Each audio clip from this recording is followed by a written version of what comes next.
Hello and welcome to D&D Tonight! I've been recording my attempts to play Dungeons & Dragons with my family since May of 2017. I'm a novice games master with most of my experience coming from 3 of my friends who DM'd games over about 6 months before I started to play this game as a way to keep in touch with my family. You'll have to forgive any mistakes I make along the way, both rules and recording-wise. These first few episodes are pretty rough, but they do get better.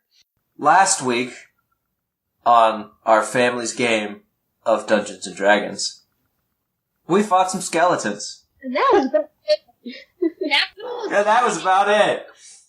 But, if I remember correctly, we did kill said skeletons, and then some spooky stuff started to happen. I completely forgot about this. Dad was trying to handle the glowing thing. There was a glowing green thing in the corner, wasn't there? So, Merlin threw a firebolt at this medallion in the corner on this little statuette, and it cracked, and the room seemed to scream. Yeah, if we don't, Yes. if we don't kill that, it's going to just keep throwing out skeletons and we'll never get it. And I think John said, "Stay on your guard. It may not be over yet." So, Merlin, you have no level 1 spell slots left. I listened back to the original thing. You cast Mage Armor, which increases your armor class, and then you cast Magic Missiles twice, and that's your 3 spell slots. But I also went through and decided to allocate Inspiration. So on the first page of your character sheets, in the top right-hand corner, there's a little bubble next to a word that says Inspiration. So Merlin, you get Inspiration because I love that you grabbed the torch off the front of the crypt. Or the mausoleum. I thought that was great. So you get Inspiration for that. Ghost Killer, Ghost Seeker, Ghost Slinger. Yes, Ghost Slinger. You get Inspiration for stealing the teacup, because I thought that was brilliant. Stupid thing. It keeps autocorrecting your name, Asharis. And Asharis, you get Inspiration because I believe you have killed more things in the crypt than anyone else. Now, what Inspiration does is if you are planning on doing a thing that is very cool and you don't want it to fail, you can roll 2 d20s instead of 1 and take the highest. So if something is important to you and you want to succeed, go ahead and use your Inspiration. Now, a lot of people don't allocate Inspiration as often as the book says, based on the podcasts I've listened to. So it actually says in there, per session, basically everybody's meant to get Inspiration again. So there's a variant that I really like, where you guys can award Inspiration to each other. And I kind of like that. So somebody does something that you think is cool, just speak up and say that deserves Inspiration. And I will make the decision as to whether or not you can have Inspiration for that. But you can only have Inspiration 1 at a time. So, if you already have it, you can't get it again. But you could use it in such a cool way that I will instantly re-reward you for using your Inspiration. So, don't worry about holding on to it. You can get Inspiration relatively easily. You just have to do something that everybody thinks is clever. Does that sound reasonable? Okay. Alright. You guys aren't in combat. I think that Ghost Slinger got healed by Asharis at the end of the fight. Merlin, you know that the thing in the corner is terrible and evil. And you just threw a firebolt at it, and it screamed. What do you want to do? Well, we're cracked, and if we don't kill it, it's going to keep throwing out those skeletons. So I'm going to need help here. Can anybody help me? I've already used up my fireball. You can still do all of your cantrips which are above your level 1 spells, so like mage handed stuff, but you can't use magic missiles or shield. Well, I can't imagine what Mage Hand would help me do. I mean, smack him around. Then he turns into Sans from Undertale. So, lay out kind of how the party is in the room. Where's everybody at? I know that Ghostslinger was kind of, I'm going to say, knelt down and a little bit worn out, but Asharis has kind of healed her up, patched her up, thrown some bandages on, and so the two of them are together. I'm going to say off to the right of the room, maybe, and then this glowing green medallion with bright cracks in it is in the corner on a statuette in the far back right-hand corner of the room, and Merlin, you're kind of standing in the middle, and maybe John is with you in the middle of the room, and he looks across at the cracks in the amulet, and he says, "We need to deal with that." What? Right? Do we do like a history check? Merlin kind of did that last time, and he found out that it is extremely evil, and he is correct that he needs to kill it, or it will continue to corrupt this area. And you guys, you're sent here to deal with it, and you have the adventuring prowess to deal with it. You just have to decide how you're going to go about destroying it. Things. I don't really have any spells or long distance. What if we get too close to it? Well, what do you want to do? Are you going to get close to it? Touch it? Do you have any long distance stuff? You don't want to go touch it? For once, I don't want to touch them. Well, it's here. Let's longbow it. Longbow it! We know. Alright, so Asharis is gonna stand up over top of one of these caskets in the room, kind of maybe obscuring yourself partly behind it because you don't know what's gonna happen. And as you draw back your bow and take aim towards this crystal in the corner, there is another terrible screech, and this ghastly purple specter comes shooting out of the wall straight at you. That's another word for ghost. Is she gonna get possessed? I hope not. So, I want you to roll a d20. If you roll higher than 5, I'll say that you maintain your composure and loose your bow at it. 7. It's higher than 5. It's close, though. It's close. So, go ahead and roll an attack.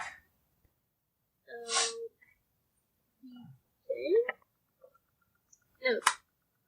D20. Everything is a D20. Well, because it's a weird die that you've never seen before. They look like this. Oh no, it's a 20. Alright. So, yeah. What is your bow, damage-wise? Did we write that down on your sheet? Attack bonus. So your attack bonus is 6. What is its damage? Piercing. Is it 1d6 piercing? That looks like an 8. Piercing. Heavy. Oh crud, it's a longbow. Yeah, it's a two-handed heavy weapon. Okay. It's double the number of dice, because you rolled a natural 20. So, you get to roll 2d8 instead of 1. 1 is a 6. And a 5. 6 and a 5, so that is an 11. Right off the get-go. Okay. That is your surprise. I'm gonna go ahead and give it a chance to do something, because it doesn't look that great. So... I keep getting attacked by stuff. I might need your health potion here soon, Jessica. You're not taking that. I healed you! What is your armor class, Asharis? 15. It is going to fly, finish flying towards you. As the arrow passes through it on its way to you, it screeches louder than before, and it reaches out a purple-clawed, immaterial hand and grabs onto your shoulder, dealing 10 necrotic damage. And I need you to roll a Constitution saving throw on a d20. Gonna kill me? I have no idea how much health you had left, but you just took 10. Oh no! The d20 is 12. Okay, you're good. Okay, yeah, you're good, but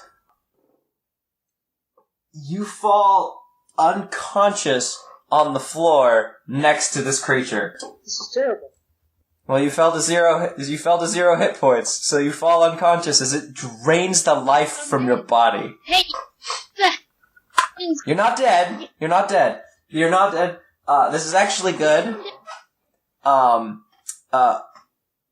You're not dead, you're unconscious. So, because the gods have great plans for adventurers in the future, when you fall unconscious as a player character, you don't die. Instead, you start taking what's essentially a 50-50 roll, for a death save. So, on your character sheet, next to maximum hit points, there's a little box that says death saves with 3 successes and 3 failures. After 3 failures, you die. After 3 successes, you're stabilized and you don't lose any health. I have medical.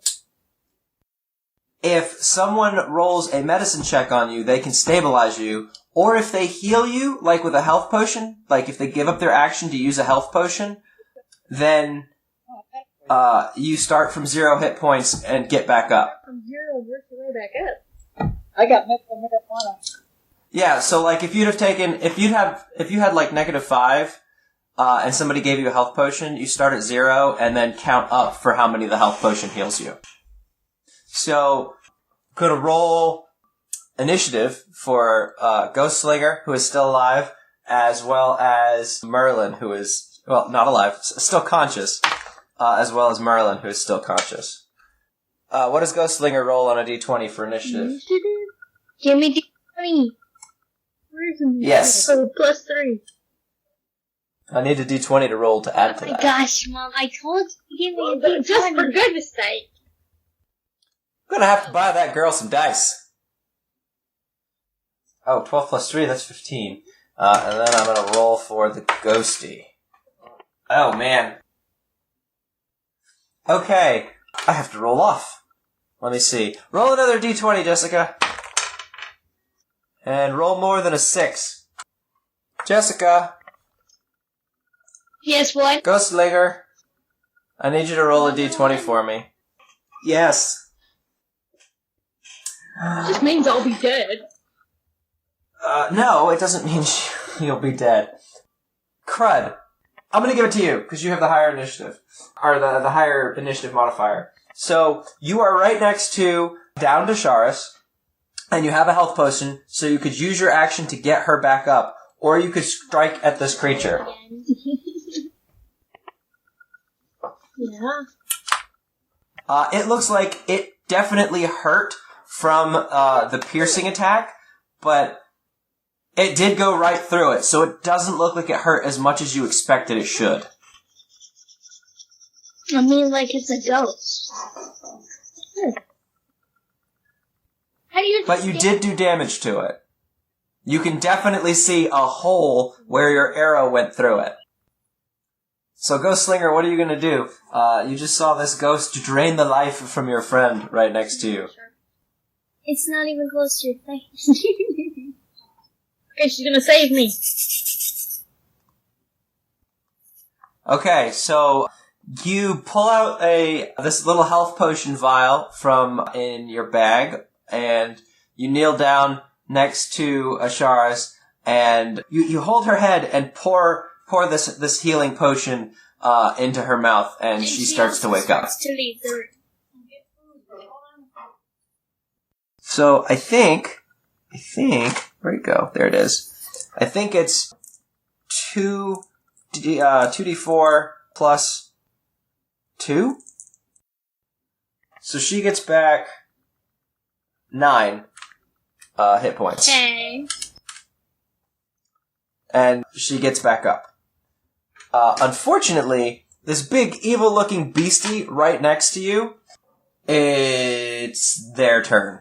And what the big evil-looking beastie's gonna do... Oh, I forgot to roll 1. Oh my goodness! What the big evil-looking beastie's gonna do, because I totally forgot, is it's going to suddenly find itself slammed into the nearby casket that Asharis was hiding behind, as John barrels across the room and runs into it, Well then. pinning it against the wall. That's a brave man there. And as he does, he's gonna say, "You're not gonna kill these ones too!"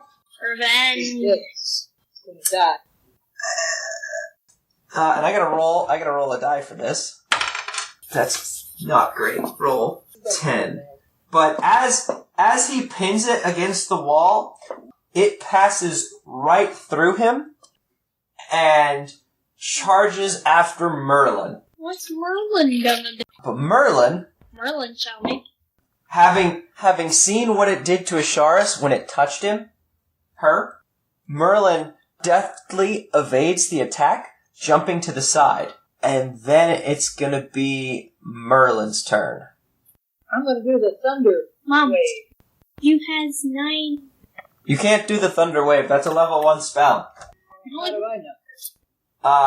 It says level 1 spells right by it. So on your sheet, there's where it says spell level 1. Right above that, there's one that says 0 and cantrips. Those are the ones you can do. So the only attack spell that you know that's a cantrip is Firebolt. You can throw a Firebolt at it, or you can hit it with your quarterstaff. Well, I'm gonna hit it with a quarterstaff right away because it didn't give me a chance to do anything. Also, this Okay. wave of energy blast out from you. It doesn't say anything about level 1. Alright, so you see where it says, wave of energy blasts out from you. Go up. 1, 2, 3, 4, 5. Yeah. So the numbers. Yeah, so you see where at the top it says 1, and then slots total 3? Filled in. On the left. Yeah. So you can't do any of those. You have to go up some more, and that's where it says Firebolt, which is 1d10. Because it's instantaneous and I can use it over and over. It is instantaneous, and you can use it over and over, but this thing is right next to you. So if you do that, if you do Firebolt, you'll do it at disadvantage, so I'll have to roll 2 dice and take the lower. If you use the stick with 2 hands, it's 1d8 instead of 1d10, but it won't be at disadvantage. Okay. So Merlin is going to reach out with his stick and... What here? I'm gonna whack it. It's already hacked. off. A good whack ought to do something. And try to whack it, but it's going to dodge out of the way at the last minute as it finishes charging across the room. In relation to what the dice tell me, it should happen next. So that happened, you got back up. It's going to be Asharis' turn, who is back up with 9 hit points. No problem. Cyrus is getting the heck quick. Now, it's a long way from me. So you're on the ground. You have to take half your movement to stand up, which will drop your speed to 15, but this room is not that big. You can probably just catch up to it. You also had your bow out, but I'm going to assume that your bow is kind of laying next to you, and you can very easily pick up your swords instead of your bow. Okay. So Asharis is going to run across the room, I'm assuming shouting some kind of battle charge. I like it. Now roll me a d20 for the first attack. 5. That's terrible. Well, the 5 is terrible, but what's your plus to that? What's your dexterity modifier plus your proficiency? Dexterity is 4. Okay, getting close. Plus your proficiency is 2, puts you at 11. You just barely miss it as it turns to see you shouting your battle charge at it. And you can still strike with your second sword. Yeah, you'd hate for me to have to change my flavorful text. Okay, so what do I do now? To roll the... roll another d20. Now you get better. 10 plus your 6, that's 16. Your second sword swing comes around and cleaves it across the chest. Roll damage. 4. Plus your dexterity modifier. I'm rolling the d6, right? 8. Yes. Alright. So that's this number. It's looking pretty bad, but it moves to Ghost Slinger's turn. Well, my name is Ghost Slinger for a reason, isn't it? This is the girl. Naruto run. It's your turn, come on. Okay, I'm opening the rain. What do you want to do, Ghost Slinger? You are holding your short sword and dagger, and you, being a sneaky type, do not shout as you quietly make your way around this room and jump out at this specter from the other side of Merlin, which is totally not where it saw you last, and you strike at it. Roll me a d20 for your first attack. 8. 8 plus your dexterity modifier? 2. Plus your proficiency. So 8 and 5 is 13. That's good enough. You make contact with it. Your sword feels heavier as it passes through this immaterial specter. Roll damage. 6. Plus your 3. dexterity modifier. Okay. Do you want to describe how it does? At least a few times.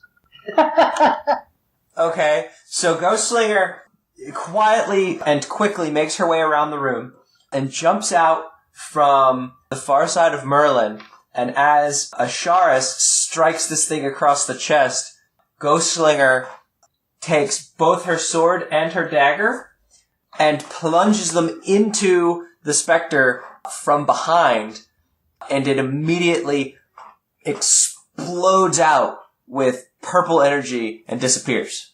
And you see the green glowing in the corner from this amulet slowly start to get dimmer and dimmer as it pulses, and then eventually it winks out. Yeah, did we finish it off?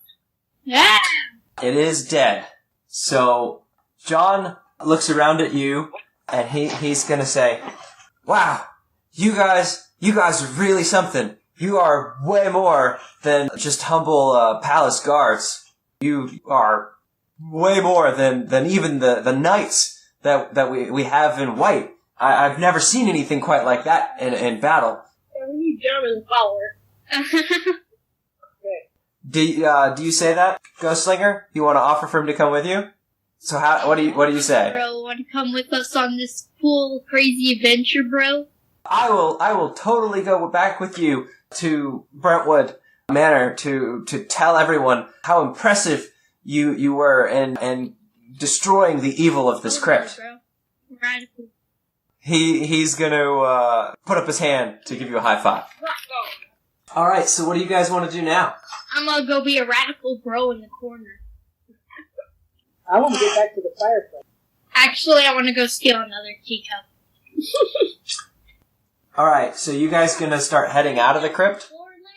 Well, that's the last room, the deepest into the crypt that it goes. Look at my map.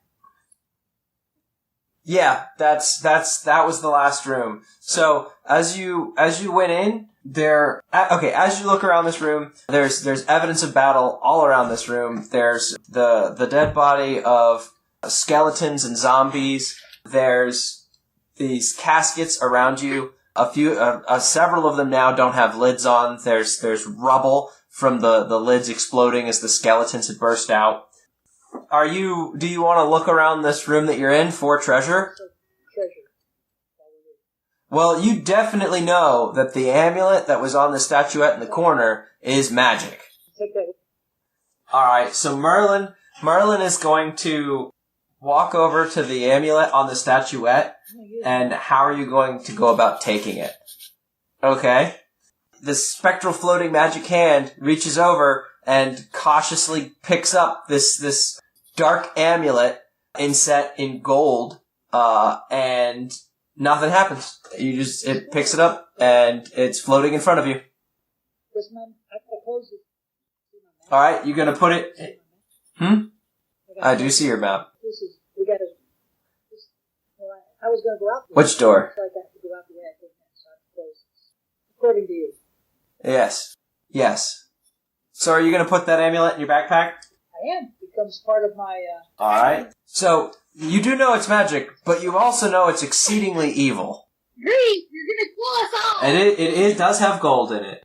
And that, as you look around the room, you don't see anything else that appears to be like gold laying around. Everything else looks like it's funeral effects and things that belong in the crypt. So essentially, you could open up caskets and look inside, but anything you'd find in there would theoretically belong to the occupant of that casket. The cup stealer will take it.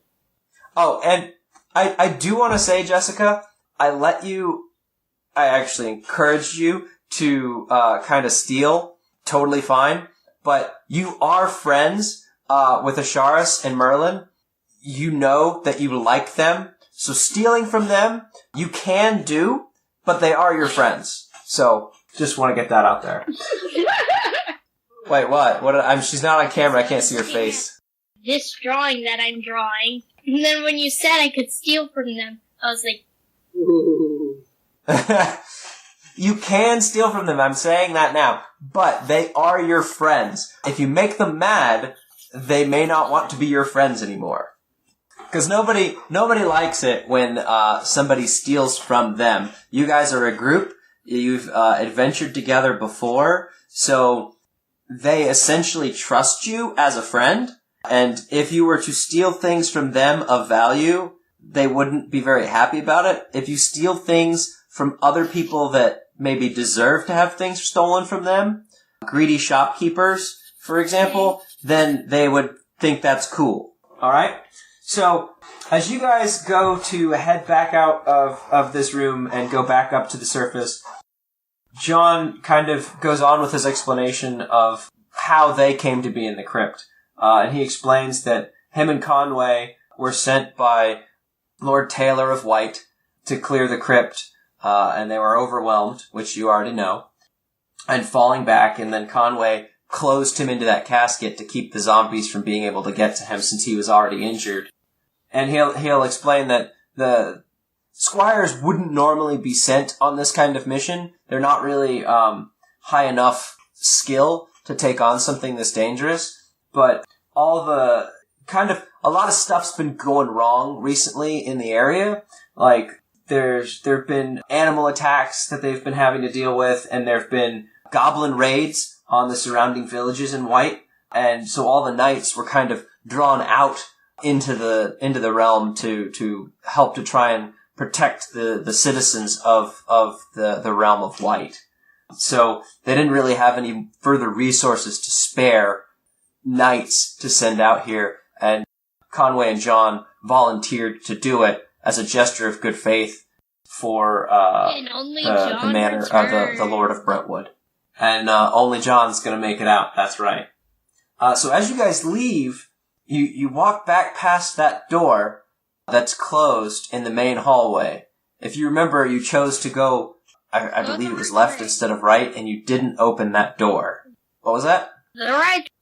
So, No. John asks, hey, did you guys clear this room?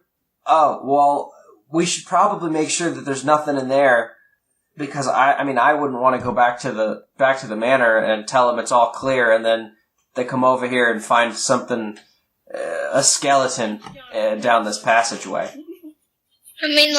Don't be. He's gonna go over to the door and grab the door handle, and he's gonna kind of look at the party, look back at you guys, and he's gonna kind of brace himself against the door, and he's like holding it ready to pull the door open. He says, "You guys ready?" Alright, and he'll fling the door open and step out of the way, What's on the other side of and nothing will happen. Inside this little room, you see two bodies on the floor. You see like a workbench in the far end of the room. It's not a very big room. We'll say it's like 8 by 10, bedroom sized maybe. There's some shovels on the floor. There you see some crowbars sitting on the workbench. Pottery shards are kind of strewn about the room. There's a couple buckets. So what do you want to do? Check the bodies. So Ghost Slinger kind of quietly makes her way into the room and investigates the body, and she finds that they are zombies that aren't moving. Well, They're just dead. Would you like to roll me an investigation check? Obviously. What do you expect? It's a D20. 17. A 17? That's funny, that's exactly what Merlin rolled. That's good enough. As you're kind of looking around this room, kind of investigating what was going on, Merlin, you notice that the backside of the door that John opened is clawed up. Like, the zombies that were in this room were kind of beating on it and scratching at it, trying to get out. As Asharis is looking at the bodies and realizes they're dead, they're not moving, but they don't have any wounds on them, it doesn't look like anybody killed them, you guys kind of together realize that when the amulet was destroyed, the evil presence that was infecting this place was destroyed with it. They basically died of natural causes.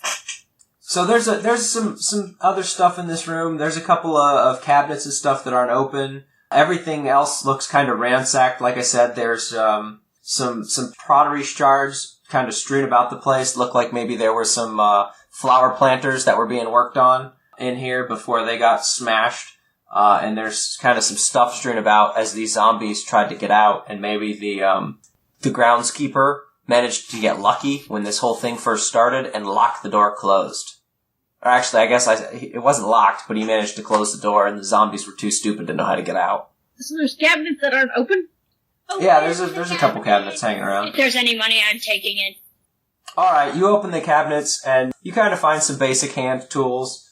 There's a little, we'll say, there's a little, like a wet skin, like a water skin in there, and a small lantern with a hat on it, kind of like a railway lantern.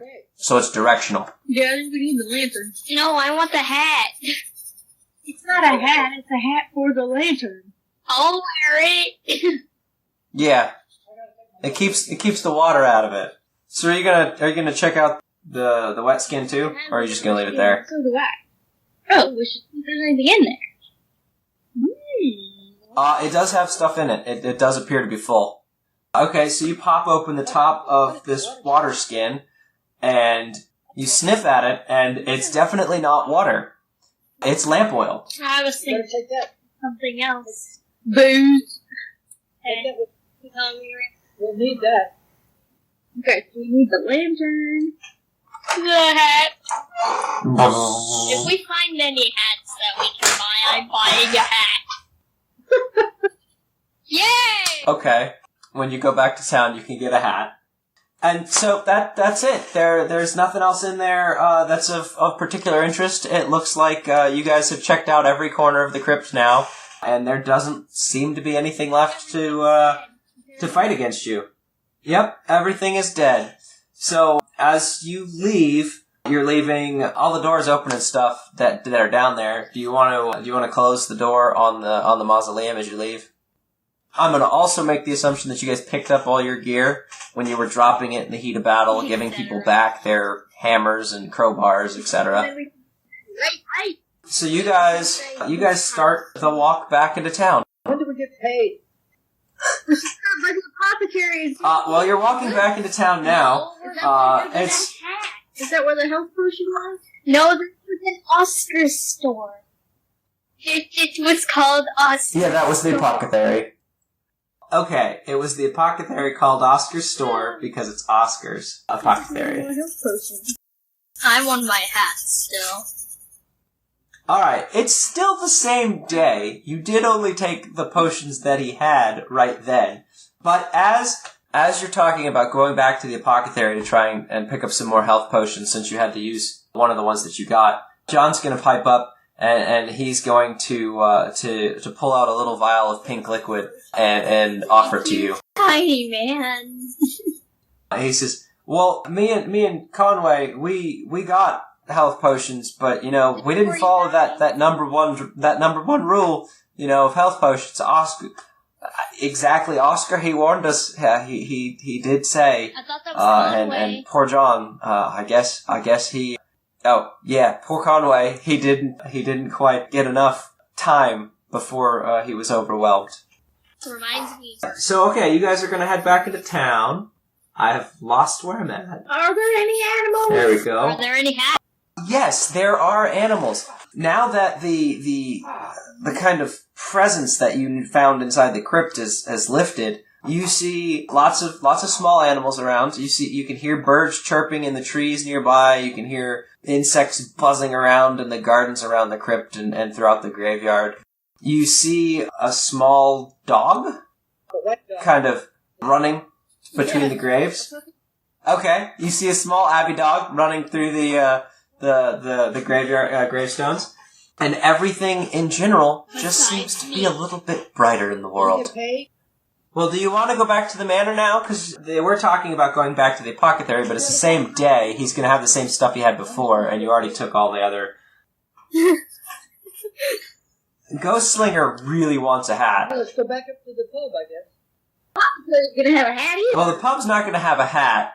On your way back to town, well, it's Oscar's store, and he's got a general selection of stuff, because that's how little towns are. Kind of, they had everything. He's the drugstore and store. So, on your way back through town, actually, as you get back into town, you are the only ones that have come back from the direction you're coming from. So you kind of see, very quickly, people start to poke their heads out of buildings. They're kind of anxious, but all happy to see you. It's nearly dark now. You were down in the crypt for basically the whole day. And you were down in the crypt basically the whole day. They see that you've got a squire with you, which you didn't have. So they're hopeful that you've returned successful from your mission. But at the same time, they're all anxious because they can see the state of you. They see blood on your clothes. They see that you've been wounded and bandaged back up. They can tell that John does not look very fresh. He was down there a long time. On your way back towards the manor, you are going to pass the store again if you wanted to pop inside and ask Oscar if he happens to have any hats.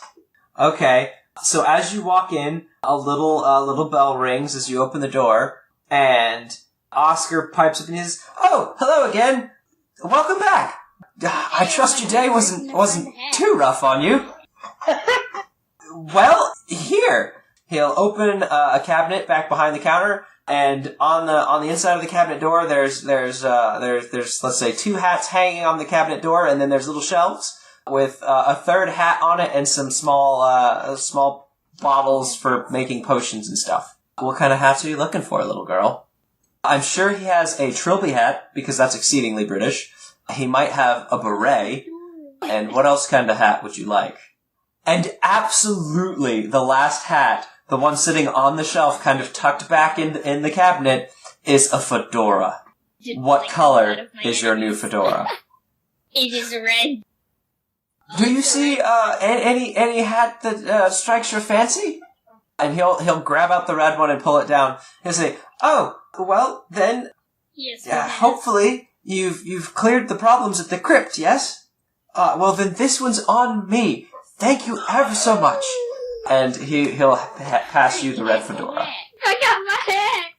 And I'm going to imagine, just because of the hilarity of the situation, that Asharis and Merlin are standing at the door, kind of rolling their eyes, wondering why the sudden new fascination with a hat. But as you stroll out of there wearing your new hat and just kind of brush past them and march confidently back towards the manor. The reason I wanted a hat is because I wanted to make I didn't want it to be that serious, so I just wanted to get a hat. Because it was serious for like the past 2 days that we've been doing this, so... Yeah, all the fighting was too serious. It was pretty That was Yeah. Asharis almost died. Red fedora. It was gonna be Merlin, but, So you wanted I rolled so bad I couldn't make it happen. No, Merlin didn't get hit the entire time. It was his turn, but I rolled like a 4. So I was like, well, you get out of the way. You didn't get hit at all, did you, Merlin? You never took damage? God. Yeah, so I was worried. I was worried that Asharis was going to feel like I'm picking on her, and I didn't want her to feel like I'm picking on her. That is an interesting question. Nothing would stop you from going to the manor the next day. You guys could take a short rest, which would be like an hour. It would give you time to grab a drink at the pub, and you would recover hit dice. So next to your health, there's a box called hit dice. You have 2 hit dice for the day, and when you take a short rest, you can use them to recover health. I believe you get your hit dice plus your constitution. So I don't think Merlin has to, because he didn't take any damage, but... The neighbor? Yep. I thought we were talking about how... Oh, you mean Lord White? The Brentwood Crest and neighbor, Mr. White. And I'd like to try to smooth that out before we go. I assume that's where Because we're today here in Tampa, there was a trouble between 2 houses, and they stabbed 5 people and killed 1. So we got to smooth these things out. Oi. So, do you guys want to take an hour to grab a pint at the pub, which would be free of charge, because you're still working for the Brentwood Manor? We'll be happy. Hands are down. Lord, you're still working for Lord Reginald, so you would have his favor while you're in town, and especially as you're coming back with the... Yeah, you're coming back with John, one of the missing squires, as well as the good news that tonight there will be no disturbance in the crypt. Right, yes, let's do it. Alright, so you guys take a breather. Basically, by the time your hour comes to an end, the tavern is crammed full. Everyone in town is there kind of celebrating the good news of your triumphant return to town, kind of drinking to your health as you guys take your hour to rest and recover. Yeah, you can roll any number of them. You can roll 1 or all of them to recover health. My constitution? Shasta! So 7. Oh Yep. my gosh! No, 2d10. On 2d8, you rolled a 7. Well, I rolled a 6. On 2d10, you rolled a 7? Constitution! So, Oh my goodness, I'm so sorry. yeah, exactly. That's bad. It's a good thing you're not in the middle of a dungeon or anything. Yes. Did Ghost Slinger take any damage? Does she need to roll, Probably, but you never know what, terrible things could await you. 6 too. Plus your constitution 7, but you only need 5, so you're, like I said. Oh, actually, I guess on 2d10, since you only have however many hit points, that's not that bad. Yeah, that's not too bad. Alright. So, everybody's kind of patting you on the back and you know, merrymaking and singing songs, and there's a bard who's up in the corner toasting your greatness and how truly awesome adventurers you are, and the great service you have done for Lord Reginald of Brentwood. You guys feeling like your spirits have returned and you're hardened again and ready to move on. You wave your goodbyes and tell everyone you'll be back and make out for the manor under the twilight of the early evening. He keeps changing hats. It's a game. A hat? What? 12? I'm guessing. How old are you, Jessica? 11. No. Are there any animals, Derek? Roll me a perception check, D20, plus your wisdom? Is that what it is for perception? I don't know. Plus 2. It's whatever perception is. 11. Yes. 11. Are you proficient in perception? Plus 2 more. 13. You see some. As you are leaving the edge of town and approaching the manor, you see some bunny rabbits eating grass in the gardens of the manor, and you see some bats kind of flying around in the early evening sky, and maybe a couple of birds sitting in their nest. Maybe even you hear an owl off to the edge of the gardens near the woods.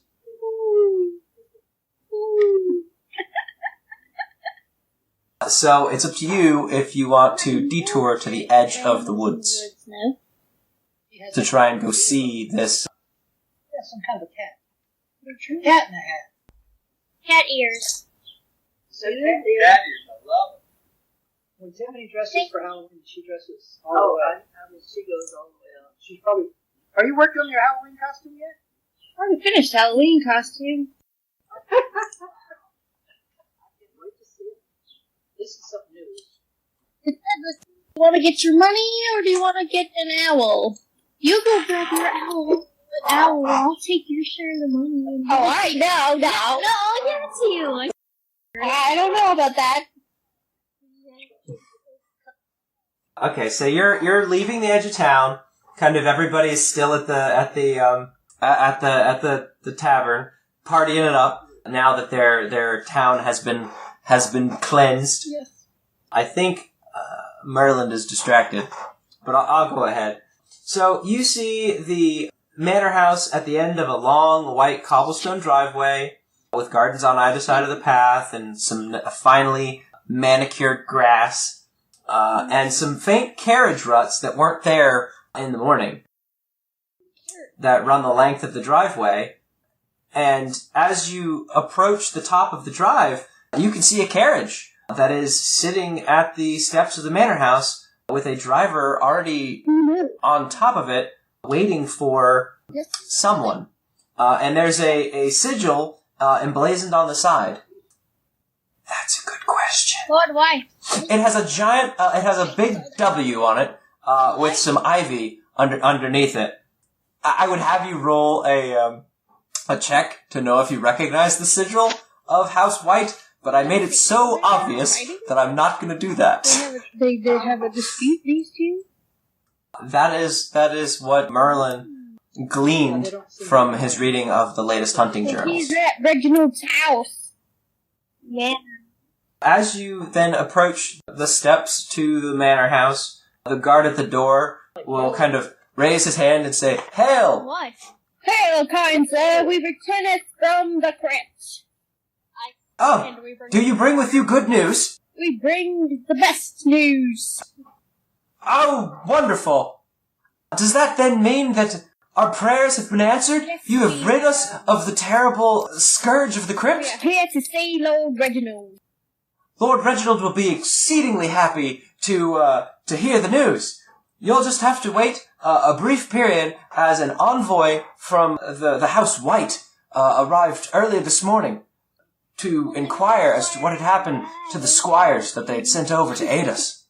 And he'll pull the door open. Lord Taylor will see you in the drawing room after his meeting with the envoy from Lord White. Isn't that Reginald Taylor? Huh? I thought Reginald was Reginald. That's his first name. No, it's Lord Taylor of White and Lord Reginald of Brentwood. Get over. So we're going into the drawing room. What is a drawing room? Do I get to draw? Yeah. A fancy lobby. It's where fancy people send other people to wait. That's all I know. Is there anything of interest in this room? Sure.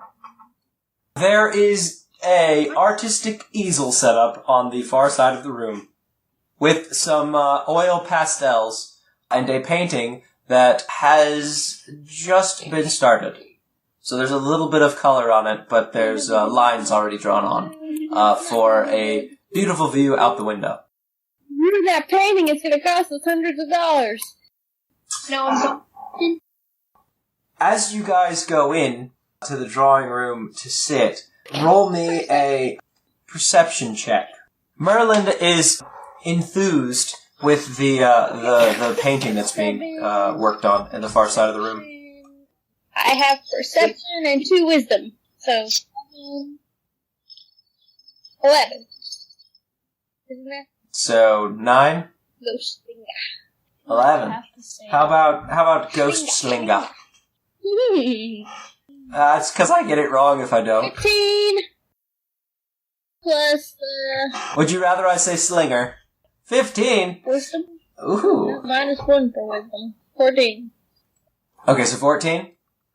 Well, Ghost Slinger, you've gotten along very well with John all day. You guys spent the time in the tavern together, kind of drinking and telling stories and regaling tales of what you've done to him.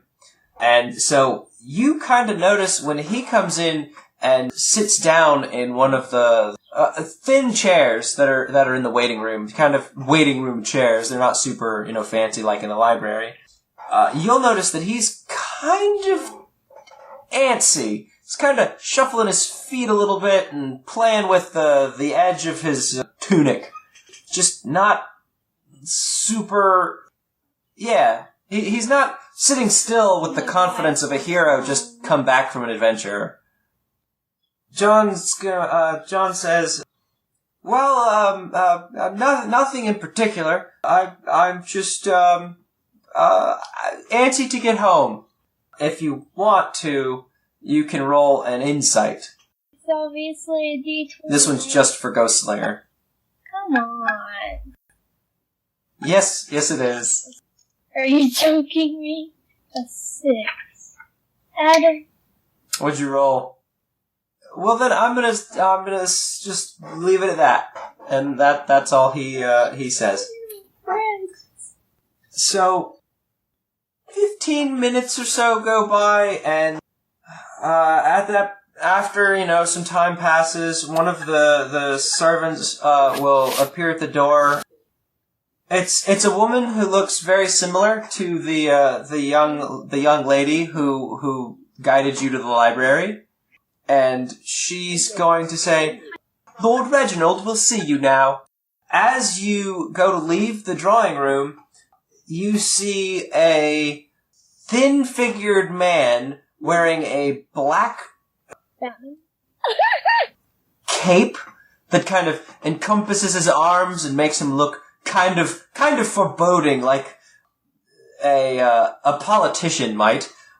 You see who you can only assume is the envoy of Lord White, coming the other direction. So the lady is taking you to a large staircase. Sorry, the envoy for Lord White kind of stops when he sees John, and he kind of does a double take. He asks, "You there? You're one of my squires." John says, "Yes, sir." He's going to... "Well, did you complete your mission?" And John's going to again say very shortly, "Yes, sir." "What became of the other squire?" And John will say, "Conway, sir." Yes, Conway. What happened to him?" He didn't make it out, sir." The envoy will kind of not miss a beat and say, "Oh, sorry to hear that. But commendations are in order. Funeral services will be arranged, as well as a celebration in honor of your success.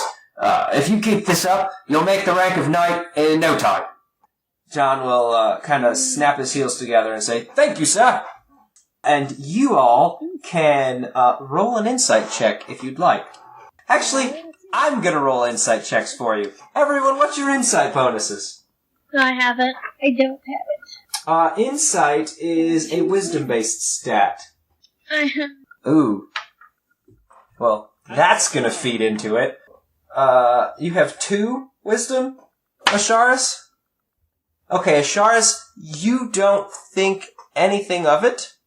The conversation just appears to be a subordinate and his superior talking. What's Ghost Slinger's bonus? Okay, so +1. You kind of raise an eyebrow at it a little bit, thinking something might not quite be on the up and up. And Merlin, you already are suspicious of the whites because you've read through the hunting journals, and you do not feel like this envoy is particularly happy that John actually came back alive. We may have to take it with us. If he is gonna kill them, taking him with us. The envoy is going to look over the three of you, and he's going to ask, well, what did you find inside the crypt? Power. Well, yes, of course there were dead bodies. That's what belongs in a crypt. What else did you find? Well, did you destroy this evil?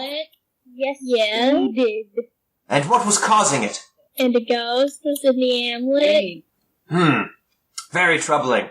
And do you know how to dispose of this thing? Did you bring it here? Roll a deception check, Asharis. I don't have any of that.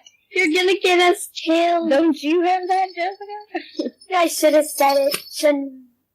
If Ghostslinger is trained in deception, she can aid your roll, which would give you the ability to roll twice, or you could use your insight. Although, to be fair, you shouldn't be lying, because you don't think anything is on the up and up in this conversation. You're metagaming. So, Ghostslinger, you said no, and you roll me a die for deception. I think it's smart that you used your knowledge. You can roll 2 and take the highest if you want to use your inspiration. Well, no, her character doesn't know. She does not know that you don't like this situation, and Ghostslinger only faintly recognized that something is off. What did he ask exactly? If we brought the alien. Okay. Sorry, let me get back into character. He's going to raise his eyebrow. No, you didn't bring it with you. Then you left it in the crypt. Okay, I'm gonna let that fly because you already rolled deception. Then what happened to it? You can't leave, dangerous artifacts like that laying around, you know.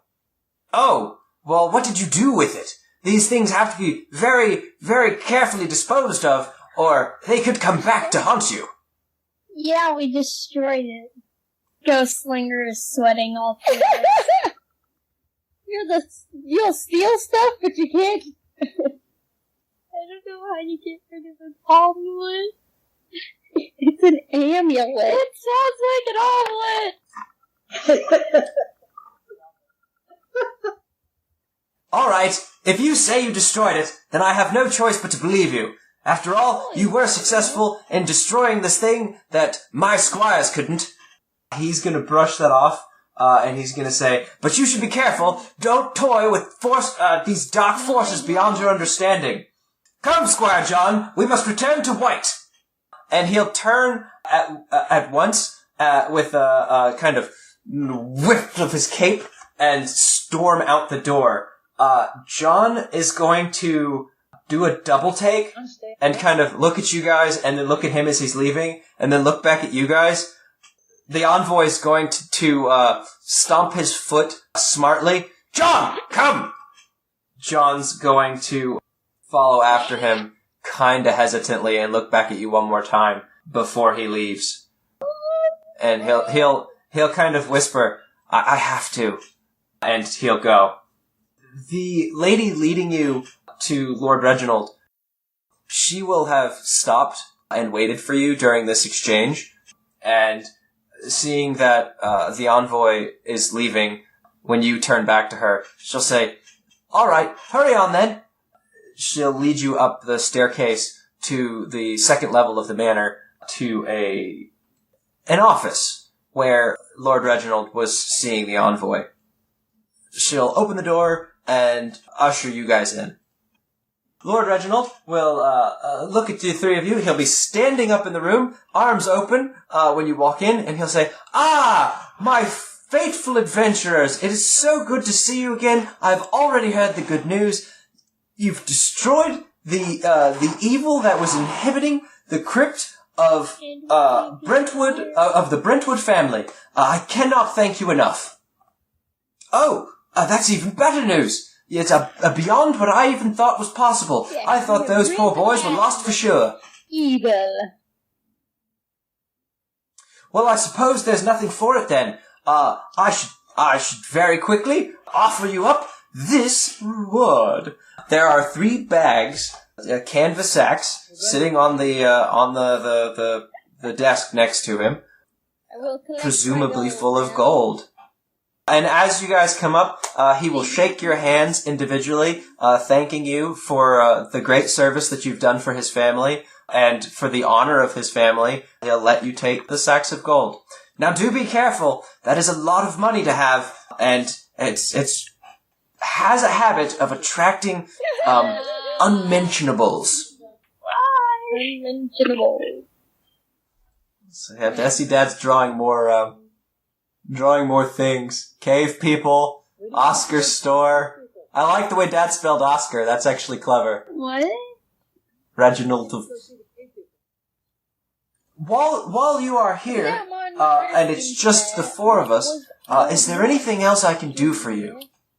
That's not actually Lord White. That was merely his envoy, a diplomatic officer that travels between the different houses carrying news.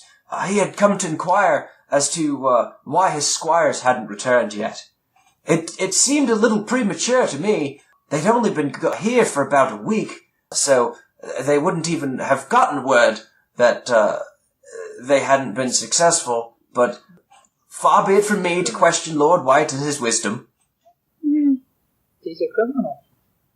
Do you say that? I feel like he's the one that placed Why, my fair wizard, what makes you say that? He was heavily interested in getting it back. Oh, these are some very strong accusations. Do you have any evidence? Journey from here.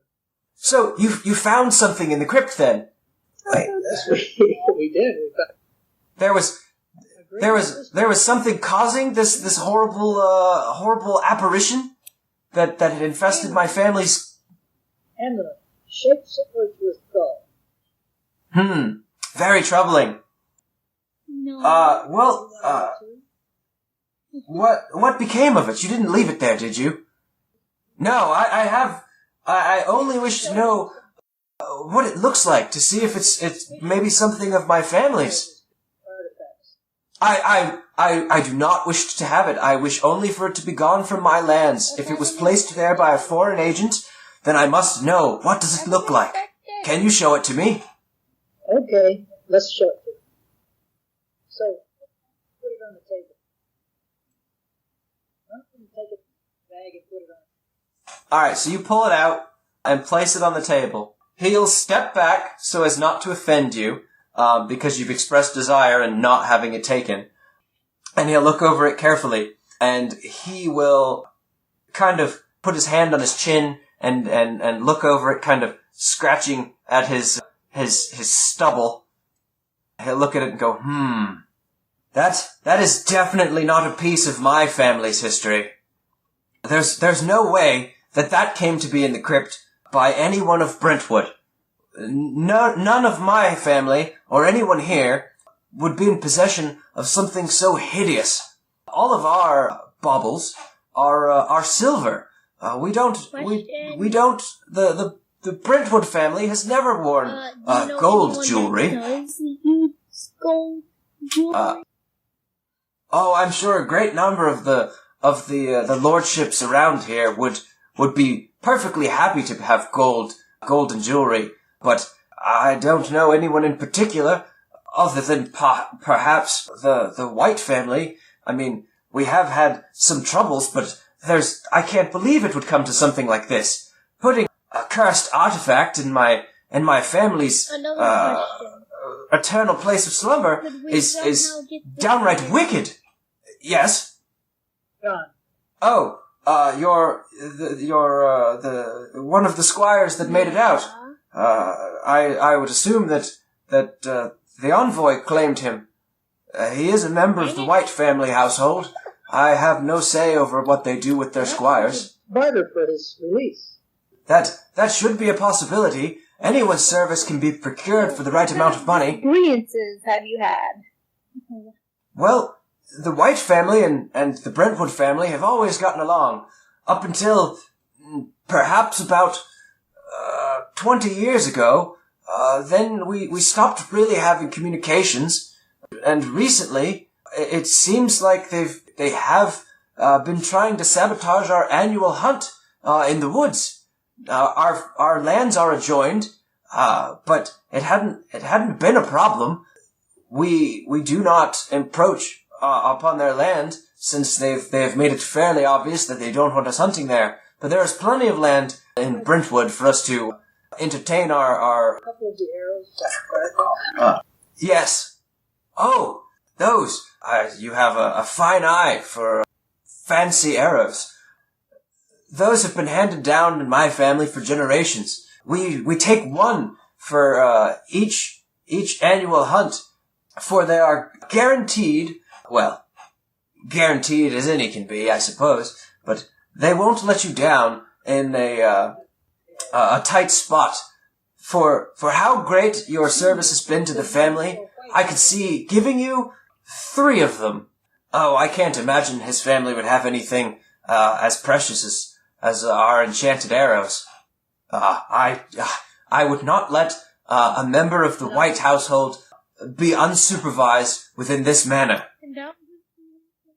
Well, I appreciate your service, and he walks to the door where the door is closed. The lady who brought you upstairs is waiting just outside, and he will crack the door slightly and say, Sally, would you mind running down to the huntsmaster and let him know I will need 3 of the family's enchanted arrows. Yes, the ones with the blue feathers. Thank you. With that, you'll hear a little yes, and she'll some footsteps echo quickly down the hallway, and he'll close the door again. I want lemonade. Just like the door. Ghost Slinger. Can you shoot an arrow? What? An arrow? You expect me to be that trained? I don't think she can. Ashara, do you shoot any arrow? I thought... Oh, no, she specifically chose. I thought so, but I didn't know if it was a crossbow or a longbow. You did just see her shoot a specter through the chest with one. Do you think you could shoot one of special arrows? I see. You are curious as to what these arrows are that my family uses. Here, let me explain. These enchanted arrows are magic arrows of sure shooting. When you roll an attack using one of these magic arrows, you may re-roll any rolls of a 1, which would normally automatically fail to hit. So, these magic arrows will not let you down even in the toughest times, especially if one of your friends should happen to find one heading for their back. So, most people play that when you roll a crit fail, you either do harm your party, or there's a chance you would harm your party. So, I made up these magic arrows that will allow you to reroll any automatic failures, which would be when you roll a 1. So, essentially, it makes your chance of hitting 5% better. And they count as magical, which will mean that if something has resistance to piercing damage, they don't get that resistance. The arrow will do full damage instead. So I will take the magic arrows. A little bit of time goes past. The huntsmaster will knock gently at the door. Then Lord Reginald will say, "Yes, come in." And the door will open, and the huntsmaster, who is kind of a shorter, kind of gruff, burly man with a thick black beard, wearing leather armor and leather bracers, he will walk in, holding his hands outstretched in front of him, with 3 thick, shafted, hefty arrows with sharpened arrowheads on the ends and bright blue feathers for the quill. And he will hold them out to Lord Reginald and said, "Lord Reginald, you requested these 3 arrows." And Lord Reginald will reach out a hand and grab them and say, "Thank you, Sam. That'll be all." And then Sam is going to run off back out the door and close the door behind him. Lord Reginald will turn to the party and say, Wizard, here are your magic arrows. Yes, sir. I don't know what you'll do with them, but may they serve you well. So you take them, and are you going to Send them off to Sheriff. keep them, or are you going to pass them off to... He's our protector. The tank, Okay. the tank. Okay, Lord Reginald is going to say, it only seems fair that I offer to pay your innkeeper's tab tonight. I feel like a celebration is in order. I will order up the cooks to begin preparing a feast at once, and we will have everyone in town to the manor to celebrate your great success. Either. No, John's coming. John's coming. we're going to the party, okay? Okay, fine. You're forcing me to be social. You have long hair. Before you leave the room, he will direct you. Merlin, please, if you would, dispose of this amulet. I do not wish to see it again. If you do happen to find out who placed it in my family's crypt, I would be greatly happy, and I would reward you for your efforts. Banana pudding. Banana pudding. Banana pudding. The only kind of pudding I actually like. We need cream puffs to look out. Banana. Do you think they're cream puffs? Cream puffs. Only in August. Okay, so I have the arrows, and I have the amulet. You guys have been paid. You got the arrows. You're taking the cursed magic artifact with you, and he's expressed that if you can find out who put it there, he would reward you handsomely for bringing that person to justice. And he has informed you that there will be a feast, and your night's stay is paid as an extra bonus on top of the payment he's already given you. The feast. What do you want to do now? Yes, the feast would be the next day. Alright. As you go to leave, he will wish you all a good night and a long life, filled with many more adventures that turn out as successful as this one. It is probably dark by now. It was twilight when you guys were approaching. Mm-hmm. Sure, with you guys, but I'm on guard. So as you go to leave the manor, with the servants are each going to, that you run into, are all going to say thank you. Word travels fast that you were successful and that you did not escape injury during your quest. And they will all wish you well. Ghost Slinger, you notice that the carriage that was at the doorsteps of the manor house is long gone. There was no delay in the envoy heading out and taking John with him. The envoy most certainly would not have given you a ride. However, roll me a d20. Somebody. We'll call this a flat intelligence roll. Merlin, you're on fire tonight. Was it a natural 20? Alright, you're all on fire tonight. All of you together realize the unusual nature of someone being willing to head out into the night to travel when you know the nearest place is at least 3 days by carriage.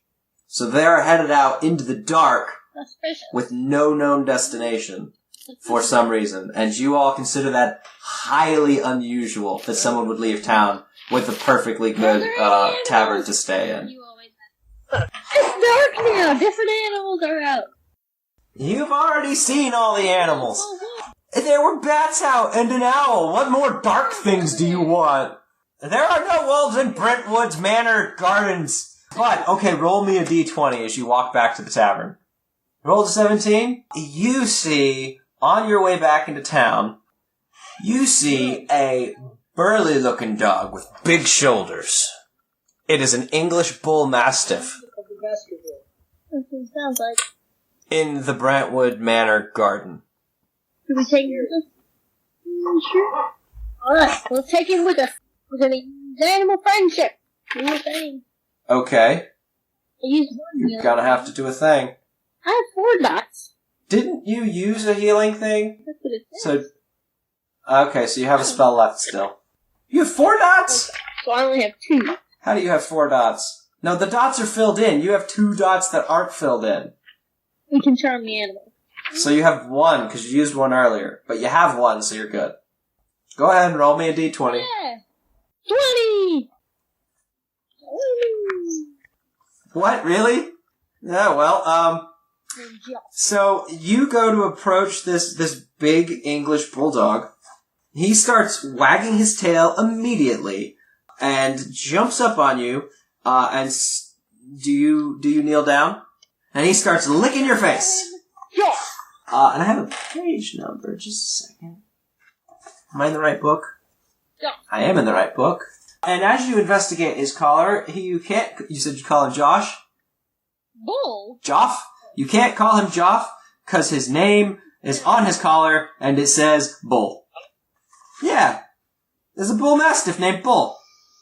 I like Joff better, but I needed something that wasn't Joff, so it's Bull. Okay. And you will find the English Bull Mastiff on page 332 of the Monster Manual. I'm getting ready for the party. Okay, so your this Mastiff is a medium beast with an unaligned alignment. No, I think you just can't get one over a challenge rating of something. Do you want to write it down on your thing? You only get to keep him for a day, though. But he'll stay with you for a day unless you charm him again tomorrow.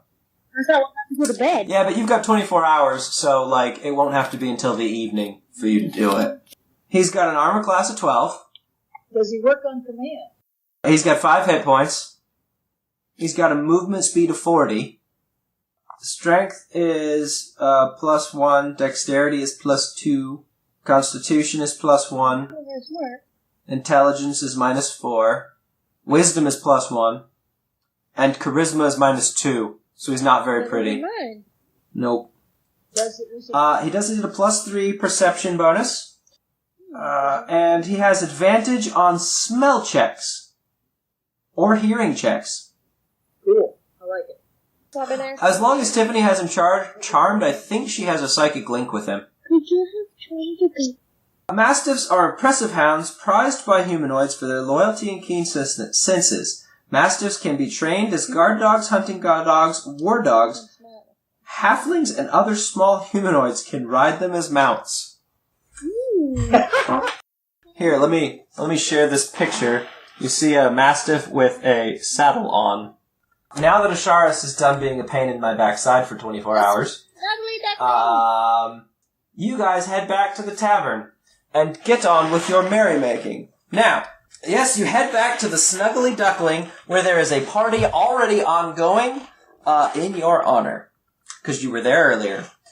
You guys can bed down for the night whenever you want. You can stay up and drink however late as you want.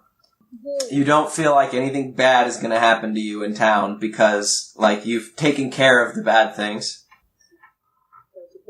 B-U-L-L, Bull. It's a Mastiff named Bull. Yes, it is. And you found it in the gardens of Lord Reginald, with a collar on that says Bull. Lord Reginald. Yeah. Maybe because they can be trained as hunting dogs. You might think that maybe it's one of the hunting dogs from the manor house. But that doesn't matter. He loves you right now. He's following you right into the tavern because this is olden times and who cares? There is no health code violations to worry about. So you guys have some downtime with the evening. You can party. You can do whatever you want. Like Merlin, you can read some more of the journals to find out anything else you might want to find out about the history between the two families. I mean, you already know that they're fighting with each other. You have a medicine kit. Is that what it is? Or an herbalist's pouch or something? So the way that works is you have to use so many hours and you can actually create health potions. I think it takes like 5 hours. So over the course of 2 nights rest, so like if you took 2 hours in the evening, you could work on a potion and then the next day you could finish the potion so that you can create potions without having to spend money. I couldn't really find any real rules about what you need to collect, but if you wanted to just put the time in and say that I spend my night working on a potion, then we can assume during the course of the day that you were gathering the components for it, and you can just create one with time. There's other things that wizards can do that require time, so time is a precious commodity for wizards if we're paying attention to it. So I wanted to put that out there, that basically once an evening, or in the evening, you can choose to do something. You can either transcribe things into your spell book, which you'll learn about later, or you could be working on health potions because you have the herbalism kit and proficiency with using it. Or medicinal kit, or whatever it's called. So saving throw is like, say, Ashara's had to make a constitution saving throw earlier because the specter hit her, and a little bit of inside the monster manual. If you hadn't rolled higher than a 10, your maximum hit points would have been reduced by 10 until you took a long rest. So a saving throw is when you roll that die to try and prevent an effect from happening. So in that case, it was going to reduce her maximum hit points because the specter was literally draining the life from her. So she wouldn't have been able to recover those hit points. They would have just been lost for the rest of the day. So stuff like that. If you have to make an intelligence saving throw, so like something tries to invade your mind or something and it requires an intelligence saving throw, then you would get your proficiency bonus to your roll. So there's not a massive amount of things for you guys to do in the evening. I'm going to assume that you're going to party it on in the tavern for a little while, drink a little bit, maybe spend some gold on some rounds for the people there. No, I'm sure you wouldn't. You're probably going to hide it in your room when you first get back to the tavern, so that you're only carrying however much on you around all the drunks. You don't have no hat. You're going to spread it all over your body. I have a better hat. I have a red cloak. She could have a hat. It's traveler's clothes, have a hat. That's another thing you could spend your night doing, Merlin. You could be mending something you find that's broken. You could be fixing that, whatever. So you guys basically are going to wait around for this feast the next day. I don't want to necessarily just jump you into it, but I also kind of need a direction for you guys. So what I'm going to do is I'm going to use this sub-party to explain some of the other stuff that's going on that people were going to ask you the next day. Since I said everybody's here already anyway. As you're partying, you run into a man. Looks like a farmer. He's a little short, but he doesn't seem to be anything other than human. He's just a short human. And he says, "Oi, I heard you lot is the ones to talk to when there's trouble afoot. Seeing as you dealt with that trouble down at the crypt like it was no big deal. My cousin Thalmed, I haven't heard from him in 10 days now. He lives he's a dwarf, lives out in the cliffs with the other dwarfs, and I've heard there's lots of dwarves leaving that area for some reason. I'm worried that something might have happened to him. Could you go check it out for me and let me know what's come of him? What's going on out there?" "Well, I'm not much more than a humble farmer, but I might be able to scrabble together like 10 gold if you do it out of the kindness of your hearts." Stick. Since you're little people, maybe you've got one of those little gold pieces that go on the end of it. "Oh, well, if you're looking for some fine craftsmen, well, that might be reward in itself. My cousin Thalmed, he's one wicked artisan." "Well, that's the trouble. He's missing. I don't know what's happened to him. We write back and forth all the time. But all of a sudden, 10 days ago, there was no letter." The dwarves. In the... Alright. Is somebody keeping track of the what we'll call, quote unquote, the quest log? That's the quest. Go find cousin Thalmed, who's missing from the dwarven place. Dad'd probably write it down because he's been pretty good about writing these things down. So the night will drone on a little bit, and kind of towards the end of the night, there'll be somebody come in who doesn't look like he's from town. He'll have on some traveler's clothes. He's got on a traveler's cloak, and when he opens the door and pulls back his cowl from his cloak, he doesn't look particularly menacing. He's just a guy that wandered in, and he's gonna go sit down at the bar because most of the tables are full and everybody's busy. And he's gonna kind of look around and he says, What's all what's the celebration here about? What's going on with you guys? This town seems to be everybody's here. So, hi, well, crud, I didn't write down what my name is. I'm Jarvis. Who's the guy's name that we're looking for? Thalmed? Thalmed. And I don't remember what the name of the guy was who asked. Does anybody remember? No. Thalmed, yeah. Hey! Does anybody remember what the farmer's name was? Anybody want to help me come up with a name for the farmer? So I can think of his J names? Well, then it won't be Jay. What'll it be? Okay, Thompson it is. Thompson. Farmer Thompson, cousin of Thalmed. And y'all think it's a little bit weird that a human has a cousin who's a dwarf. But that's a thing. Jarvis says, "Hello, kind stranger. You were saying what's going on here?" Asharis and Merlin. We cleared the haunted crypt, if you would like to say that it was haunted. And now everybody's celebrating. Because we did a good deed. Well, that's great news. It's a shame that my tidings are so terrible then. My day was really rough. I run the trade caravan that runs between here and Gaville. And on my way back into town tonight, my caravan was beset upon by beasts. I don't know what got into them. It was like they were possessed by an otherworldly power. I barely made it out with my life. But, I mean, the trade caravan needs to travel that road. Otherwise, poor Brentwood will be cut off. You've got to be able to get in goods. I mean, we don't even have a blacksmith here in Brentwood. How will the farmers get their plows? You got to have new plowheads from time to time.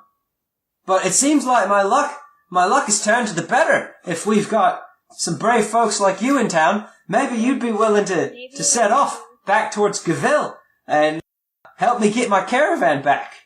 I ran away, barely escaped with my life. These vicious beasts on the road. Don't know what's got into them, but it seems like everywhere nowadays, everything's all chaotic. Well, they're regular beasts of the forest, but they just seemed so angry for no reason. There was definitely a couple wolves in there. It was really strange. There was, I think I heard a bear. Oh. How do we even level up? That's what we're doing. You play lots? That is what you're doing. Would you like to go through leveling up? Oh, well then you can stay level 2 for a while. So, I mean, if you have time, and we can go recover my caravan, I would be more than happy, to share some of the profits from the load that's on the caravan. Well, how about you other two? You think you'd be able to help me out? Or at least, after dealing with the other things, you might come back and give me a hand. Okay. It wouldn't be more than a day's travel. I was almost into town. It's towards Gaville, which I'm going to assume is not in the same direction as Aberdeen, which is where the cliffs are. Which I had that written down here too, but I forgot to say it. What do you say, guys? You guys can kind of take your time in town. You don't have to leave right away. You don't even have to go help this guy right away, even though the caravan, got abandoned or whatever. You can stay in town for a couple days. You missed the part, Dad, where I was basically explaining this was gonna happen at the feast the next day, so this wouldn't have happened until 2 days from now, but I need to kind of know which direction I should prep for next week. So, what direction would you like to go in for next week? The options that I've kind of got laid out are you can go towards Aberdeen to go find out what's going on with the dwarves. You can head out towards Gaville to recover the caravan that was attacked by beasts in the forest for mysterious reasons.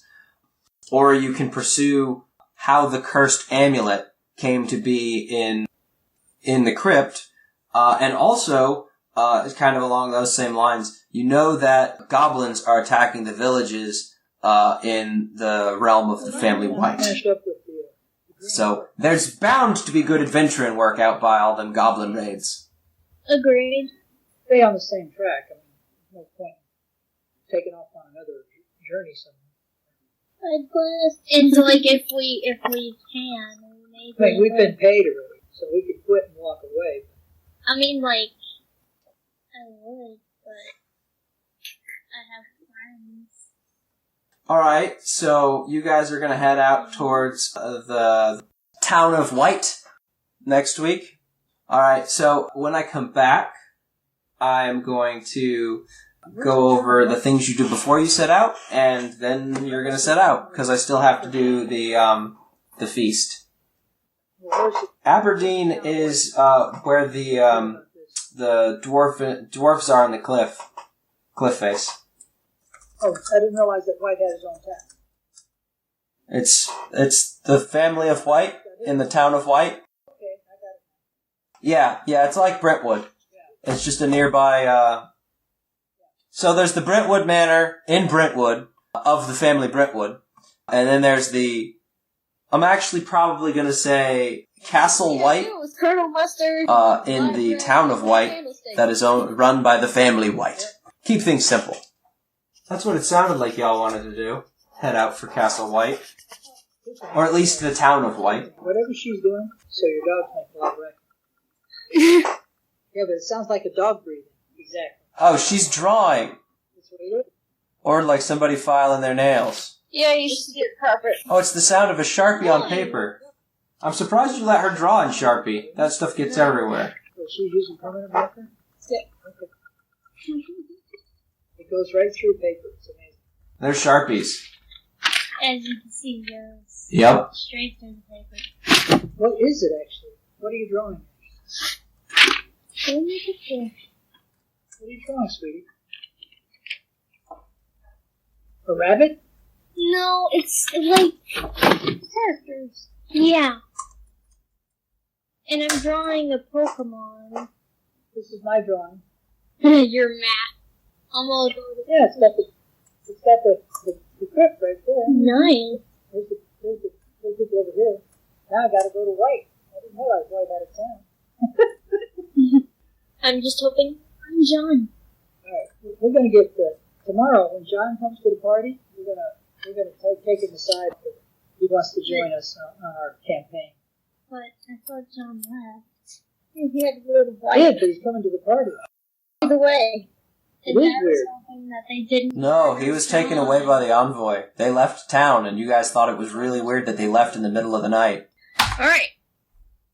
Tune in next week.